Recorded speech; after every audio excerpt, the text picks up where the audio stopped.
पाकिस्तान की दरख्वास्त पर अमरीकी सदर ट्रंप की ईरान से जंग बंदी में तोसी, बातचीत का अमल मुकम्मल होने तक जंग बंदी बरकरार और ईरानी बंदरगाहों की नाकाबंदी जारी रहेगी। एक बयान में सदर ट्रंप ने कहा, वज़ीर आज़म शहबाज शरीफ और फील्ड मार्शल आसिम मुनीर ने ईरानी क़यादत की मुत्तफ़िक़ा तजावीज़ आने तक हमले रोकने की दरख्वास्त की। ईरान शदीद माली बहरान का शिकार है। अमरीकी नाकाबंदी से उसे रोज़ाना तकरीबन $500 मिलियन का नुकसान हो रहा है।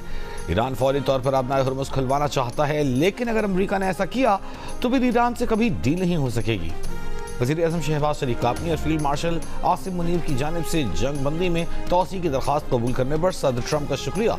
कहा, पाकिस्तान कोशिशें जारी रखेगा। उम्मीद है दोनों फरीक इस्लामाबाद में तयशुदा मुज़ाकरात के दूसरे दौर में जामे आमन डील में कामयाब हो जाएंगे।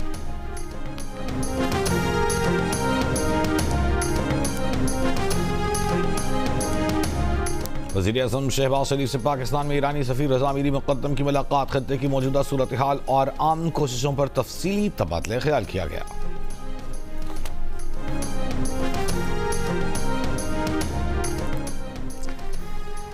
तर्जुमान ईरानी वज़ारत ख़ारजा इस्माइल बक़ाई का कहना है कि सिफारतकारी क़ौमी मफादात और सलामती के तहफ़्फ़ुज़ का ज़रिया है।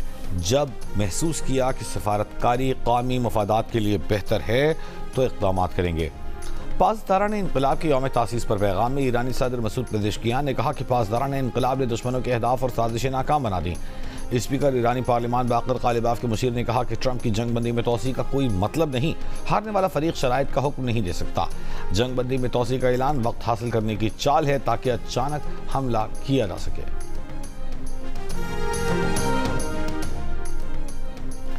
ईरानी पासदारान ने 2 जहाज कब्जे में लेकर ईरानी साहिल पर मुंतकिल कर दिए। ईरानी मीडिया के मुताबिक समुद्री हदूद से कब्जे में लिया गया एक जहाज इसराइली हुकूमत से मुंसलिक है। जहाज़ों के कार्गो, दस्तावेजात और रिकॉर्ड की जांच पड़ताल की जा रही है।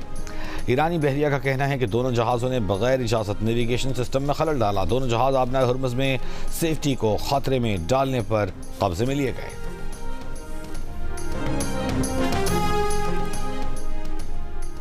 चीन का एक बार फिर ईरान अमरीका तनाज़ा सिफारतकारी से हल करने पर जोर। ईरान अमरीका जंग बंदी में तोसी पर रद्द-ए-अमल देते हुए तर्जमान चीनी वज़ारत ख़ारजा ने कहा कि जंग और अमन के दरमियान मौजूदा इलाक़ाई सूरत हाल नाजुक मरहले पर है। जारहियत को दोबारा शुरू होने से रोकने की कोशिश सबसे बड़ी तरजीह है। बरतानवी वज़ीर ख़ारजा यूवेट कूपर ने कहा है, चाहते हैं मुज़ाकरात दोबारा शुरू हों, जामियत तस्वीर सामने आए, आबनाए हुर्मुज़ किसी पाबंदी या महसूल के बगैर मुकम्मल खोली जाए। सेक्रेटरी जनरल अक़वाम मुत्तहिदा एंटोनियो गुतेरेस का भी जंग बंदी में तोसी का खैर मक़दम। कहा, उम्मीद है पाकिस्तान की कोशिशें तनाज़े के पायदार हल के लिए साज़गार हालात पैदा करने में मुआविन होंगी।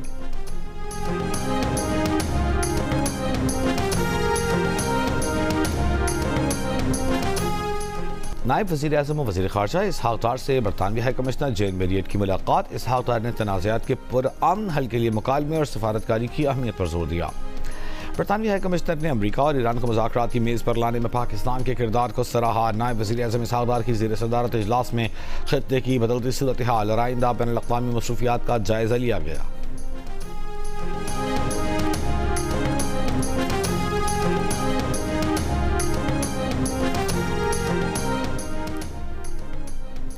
ईरान के वज़ीर ख़ारजा अब्बास अरग़ची की अतालवी हम मनसब से टेलीफोनिक गुफ्तगू। ईरानी सरकारी मीडिया के मुताबिक अब्बास अरग़ची ने अतालवी हम मनसब से ताज़ा तरीन इलाक़ाई सूरत हाल पर तबादला ख्याल किया। दोनों वज़राए ख़ारजा ने जंग बंदी में तोसी और डिप्लोमेसी से मुतालिक मामलात पर बातचीत भी की। बरतानिया और फ्रांस की आबनाए हुर्मुज़ दोबारा खुलवाने के लिए आज से लंदन में 30 से ज़ायद ममालिक के फौजी मनसूबा साजों के साथ 2 रोज़ा कॉन्फ्रेंस। बरतानवी वज़ारत दिफ़ा के मुताबिक कॉन्फ्रेंस में फौजी मनसूबा साज अपने ममालिक की सलाहियतों, कमांड एंड कंट्रोल के ढांचों के साथ मिलिट्री फोर्सेस की खित्ते में तैनाती पर भी बात करेंगे। किसी भी फौजी मनसूबे को पायदार जंगबंदी मुआहदे के बाद आगे बढ़ाया जाएगा।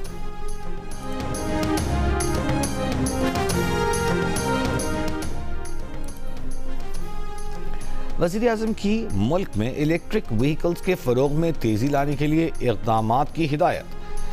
बिजली से चलने वाली गाड़ियों के फ़रोग पर जायज़ा इजलास में वज़ीर आज़म ने कहा कि इलेक्ट्रिक गाड़ियों के फ़रोग से ईंधन के दरामदी बोझ में कमी आएगी। ये माहौलियाती तहफ़्फ़ुज़ और एनर्जी सिक्योरिटी के लिए भी इंतहाई अहम है। कम आमदनी वाले अफराद के लिए इलेक्ट्रिक मोटरसाइकिलों पर सब्सिडी में शफाफियत यकीनी बनाई जाए। इलेक्ट्रिक व्हीकल स्कीम के नफाज में मज़ीद तेज़ी लाई जाए।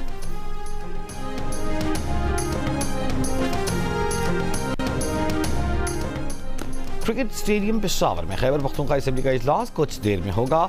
इजलास अपोजिशन का इजलास के बॉयकॉट का ऐलान। मुआविन खुसूसी बराए इत्तलाआत शफी जान का कहना है कि अवाम को बराह रास्त मुंतखब नुमाइंदों की कारकर्दगी से आगाही का मौका फराहम करना इस कॉन्फ्रेंस का मकसद है। कायदे हिज़्ब इख्तिलाफ इबादुल्ला खान ने असम्बली इजलास स्टेडियम में कराने का इक़दाम गैर ज़रूरी अखराजात और अवामी पैसे का ज़िया करार दिया। कहा अवाम को बेजा अज़ियत देना कबूल नहीं। रावलपिंडी और अटक में हैवी ट्रैफिक की बंदिश। अटक रिफाइनरी में खाम तेल की किल्लत हो गई। रिफाइनरी की बंदिश का खदशा। इस्लामाबाद और पेशावर एयरपोर्ट्स पर जेट फ्यूल की किल्लत का इम्कान। CEO अटक ऑयल रिफाइनरी के मुताबिक रिफाइनरी ने मेन डिस्टिलेशन यूनिट बंद कर दिया है। फौरी ट्रैफिक पाबंदियां न उठाई गई तो रिफाइनरी जल्द बंद हो जाएगी। पेट्रोलियम डिवीजन और आगरा को सूरत हाल से आगाह कर दिया है। फौरी इक़दाम न किए गए तो मुल्क में ईंधन का बहरान पैदा हो सकता है।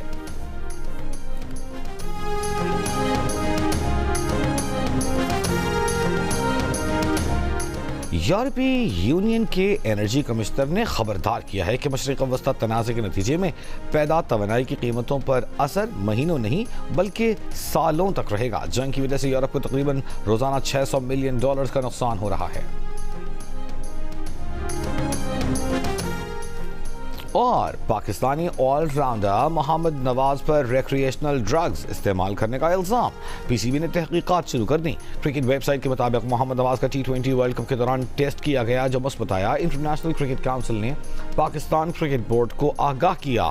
तर्जुमान PCB आमिर मीर के मुताबिक PCB अपनी तहकीकात से मुतालिक आज ICC को आगाह करेगा। इल्ज़ामात साबित होने पर मोहम्मद नवाज पर पाबंदी या कोई और तादीबी कार्रवाई की जा सकती है।